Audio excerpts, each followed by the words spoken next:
नमस्कार फ्रेंड्स, मेरा नाम अंकुर है और मेरे चैनल में आप सबका हार्दिक स्वागत है। फ्रेंड्स, आज जिस टॉपिक पे मैं अपना लेक्चर आपको देने जा रहा हूँ वो पार्ट है बेसिक इलेक्ट्रिकल इंजीनियरिंग का। और जो टॉपिक आज हम कवर करने जा रहे हैं फ्रेंड्स, वो है मेजरिंग इंस्ट्रूमेंट्स, और उसके अंदर जो सब टॉपिक है वो है मूविंग आयरन इंस्ट्रूमेंट्स या फिर MI इंस्ट्रूमेंट्स। तो फ्रेंड्स, इससे पहले हम अपना वीडियो स्टार्ट करें, कृपया करके मेरे चैनल को लाइक शेयर सब्सक्राइब कीजिएगा और नीचे जो बेल आइकन दिया हुआ है उसको प्रेस ज़रूर कीजिएगा।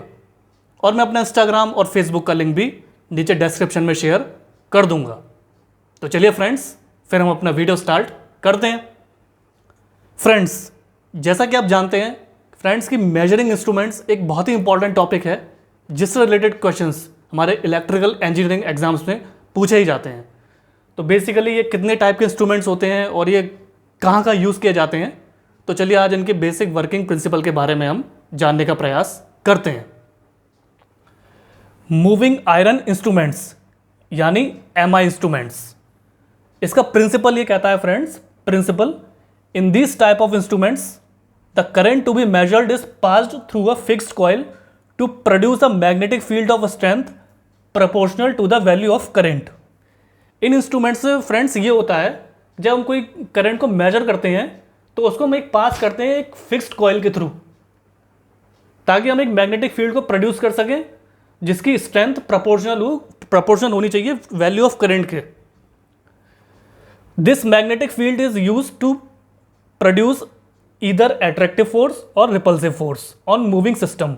ये जो मैग्नेटिक फील्ड होता है फ्रेंड्स, या तो ये प्रोड्यूस करता है एट्रैक्टिव फोर्स या फिर रिपल्सिव फोर्स मूविंग सिस्टम के अंदर। So there are two types of MI instruments.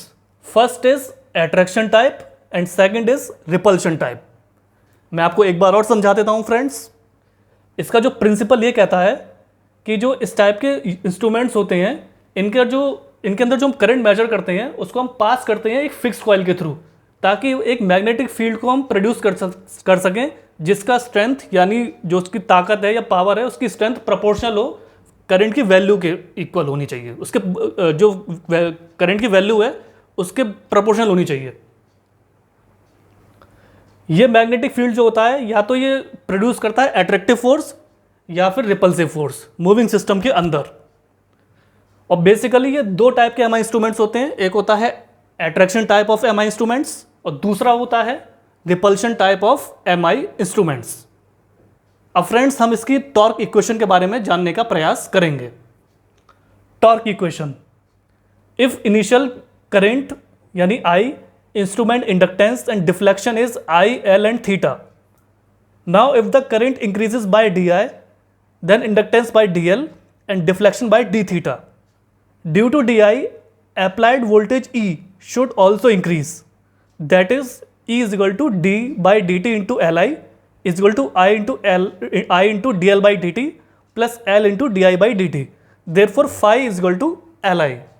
Means to say friends, अगर हम इनिशियल करंट देते हैं, इंस्ट्रूमेंट की इंडक्टेंस देते हैं और डिफ्लेक्शन इस फॉर्म में रखते हैं कि वो I, L और थीटा की फॉर्म में है, तो क्या होगा कि जब हम उसमें करंट इंक्रीज होगा, उसके अंदर DI के अंदर जब करंट इंक्रीज होगा तो क्या होगा, इंडक्टेंस भी बाई DL की तरफ बढ़ जाएगा और डिफ्लेक्शन बाई D थीटा की तरफ बढ़ जाएगा।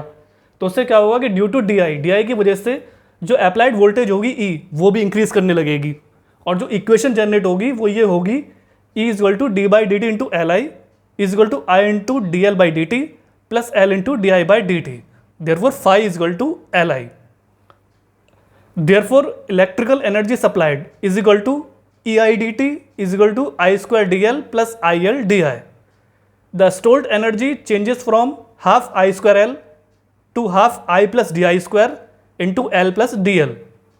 Hence the change in stored energy is equal to half of I square plus 2I DI plus DI square L plus DL minus half I square L.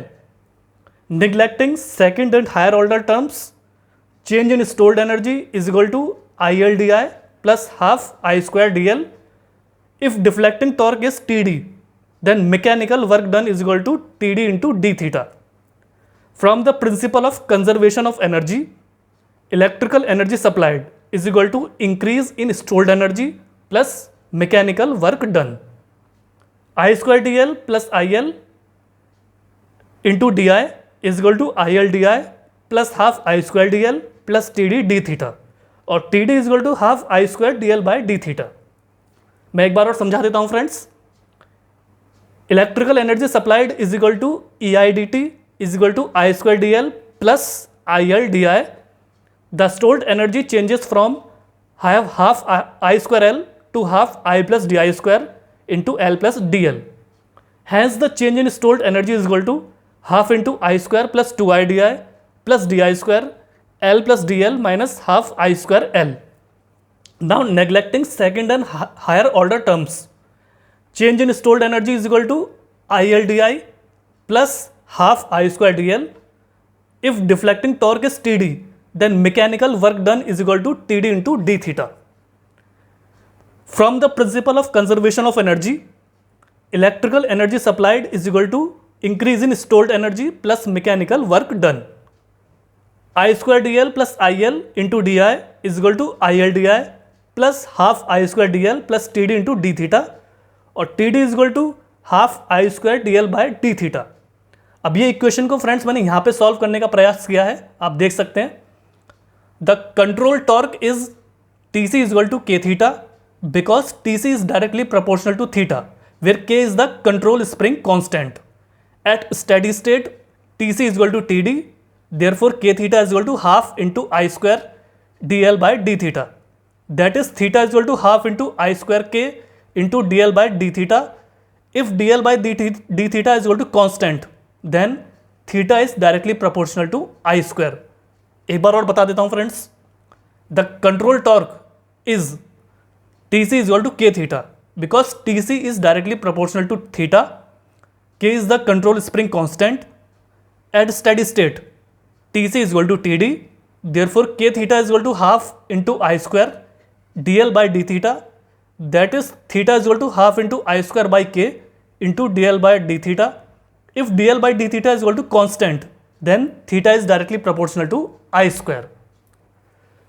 Friends, ये है basic working principle और equations of moving iron instruments और MI instruments, जो मैंने with theory और with equation आपको समझाने का प्रयास किया है। उम्मीद करता हूँ कि मेरे इस प्रयास से आपको कुछ हद तक मूविंग आयरन इंस्ट्रूमेंट्स के बारे में जानकारी प्राप्त हुई होगी। कृपया करके मेरे चैनल को लाइक शेयर सब्सक्राइब कीजिएगा और आगे भी मुझे इसी तरह से सपोर्ट करते रहिएगा ताकि मैं और भी इलेक्ट्रिकल इंजीनियरिंग के जो इंपॉर्टेंट टॉपिक्स हैं वो मैं कवर कर सकूँ, जो आपके लिए बेनिफिशियल हों और जो एग्जाम्स में पूछे जाते हैं। आपने अपना कीमती समय दिया फ्रेंड्स, इसके लिए आपका बहुत बहुत धन्यवाद।